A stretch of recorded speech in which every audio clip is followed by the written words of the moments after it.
Okay, I'm doing a decoder install in an Athearn Genesis MP15 DC CSX. What I've done so far, I'm using a Nix Trains Decoder Buddy. This right here. I'm using, I think I'm gonna put a TCS decoder, 21 pin decoder, and a Scale Sound Systems speaker. So what I've done so far is I've just taken the decoder buddy, I've trimmed and soldered the motor connections here and here, and here and here. I'm sorry, not the motor connections, the track connections. Next, I'm going to do the motor connections here and here.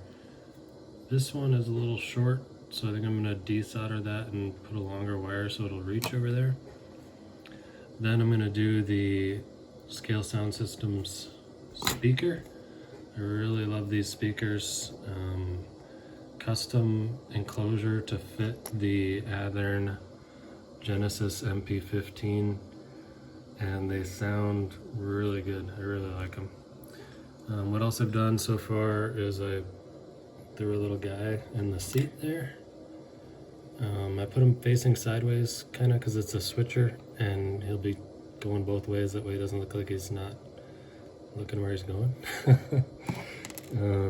Anyway, the next thing I'm going to do is I'm also going to put a TCS Keep Alive in there. And my plan is to put it right in here.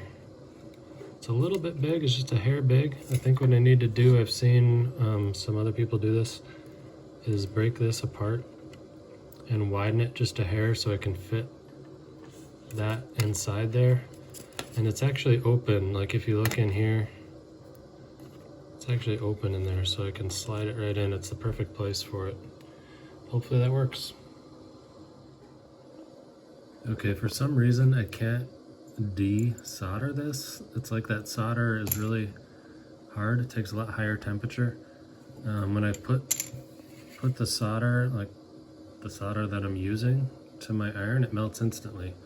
But I hold my iron on that and it just doesn't want to melt. So I don't know what's going on there, but I'm just gonna tie two wires together, solder them, shrink wrap it, heat shrink it, I guess I should say, and then it'll be long enough to make it around to the other side. Ready for solder. Okay, I've got the speaker wires soldered on, the motor wires, and the track wires on both sides. So I think at this point, a good thing to do is plug the decoder in and make sure it's working, you know, to make sure the motor, because I could swap these if it's going the wrong direction or whatever. So I'm gonna do that real quick. Okay, one thing I really like about these 21 pin decoders is you can hardwire everything in for this motherboard and then put the decoder on and take it off again, you know, if the decoder were to go bad or you needed to send it back or something. It's relatively easy to just unplug it, put another decoder in there, and you're good to go. You don't have to desolder everything as long as your motherboard is done well. And I have done that. I've swapped decoders out between engines, just trying a different brand and stuff like that. And it works pretty good. So I really like these motherboards. I think I'm gonna use these going forward in any other installations I do.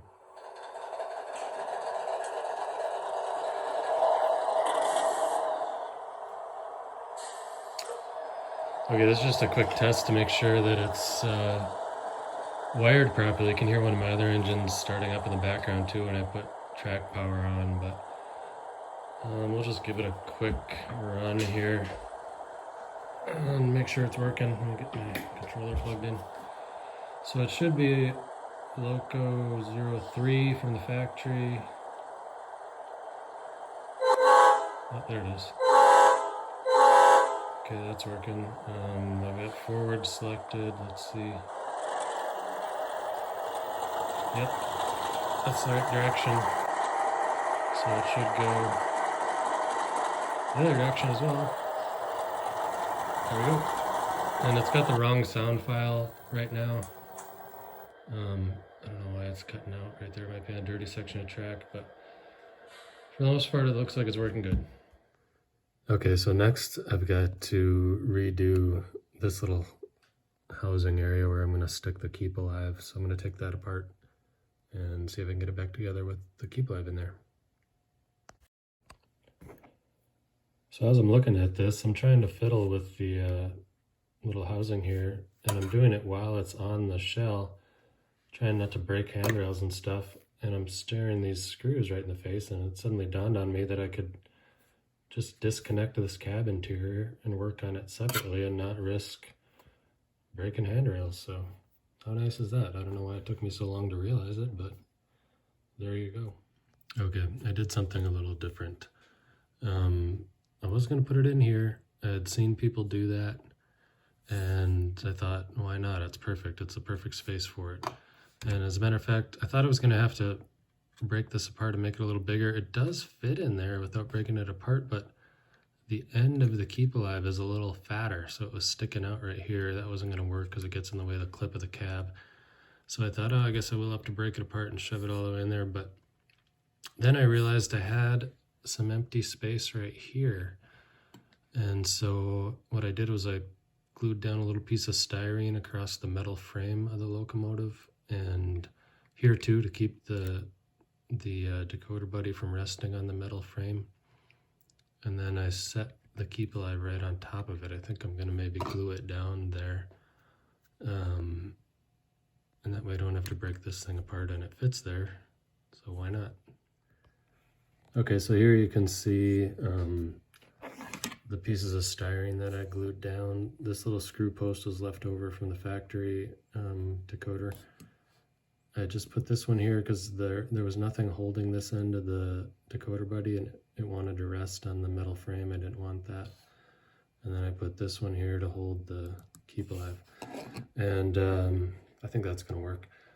A couple other things. I kind of enjoy doing these decoder installs, but I always break something on the show. It's so frustrating. I try so hard not to do it, but this time so far I've broken the fuel filler off the fuel tank, and there's a little metal wire piece that comes off the bell and goes into the shell there. I broke that off. It's around here somewhere. I saw it sitting on the table. Hopefully I haven't lost it so I can glue it back on. Anyways, I try not to do it, but every time. Okay, my workbench is getting a little messy here, but decided to use these golden white surface mount LEDs. They're supposed to be for ditch lights, but they're pretty bright, so I pulled out the factory bulbs. They're like a they're not an LED. I forget the word for it even, but anyway, what I did was I used crystal clear. I made a little lens in there. I glued the LED in first, and then I made a little lens, and that will dry clear. And I'm about to do the same thing on this end. You can see I just pulled the bulbs out. It's empty. I'm going to glue the LED in, and then make a lens with the crystal clear. See how it comes out.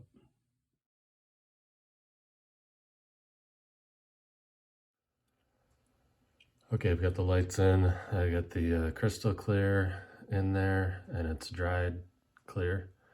The only thing I don't like is you can kind of see the little LEDs in there, and you can see they're not lined up with one another. When the lights are on, it's not at all noticeable, but when the lights are off, it looks a little funny. But anyway, in order to get the lights working, it's kind of a neat feature of the decoder buddy. There's a separate little piece here, that piece right there down in the corner. And I'm going to show you this while you look at it here. So the benefit of this is it gives you a lot of different spots for function outputs.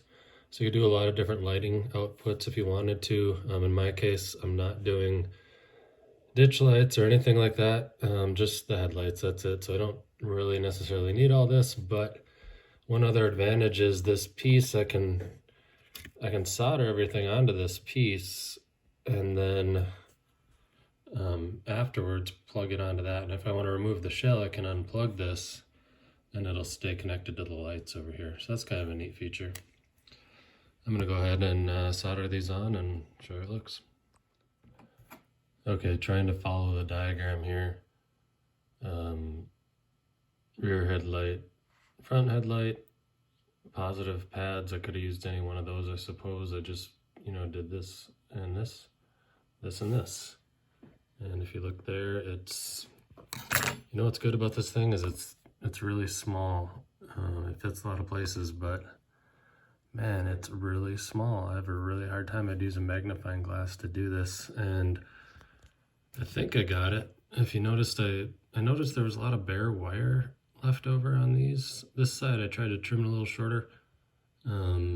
This side I painted it to kind of make like a coating to electrically isolate it. I hope that works, because otherwise when I button everything back up here it might short out. I also had to use a flashlight on my head, so hopefully this works. Let's get it back together and see.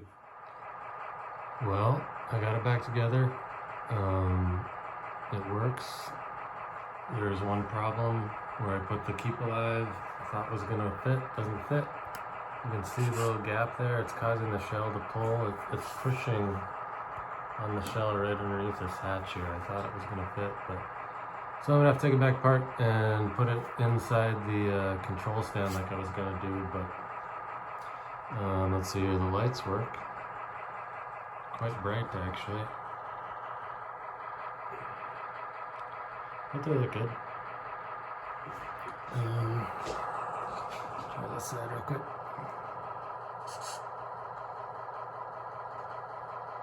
There we go. So they work.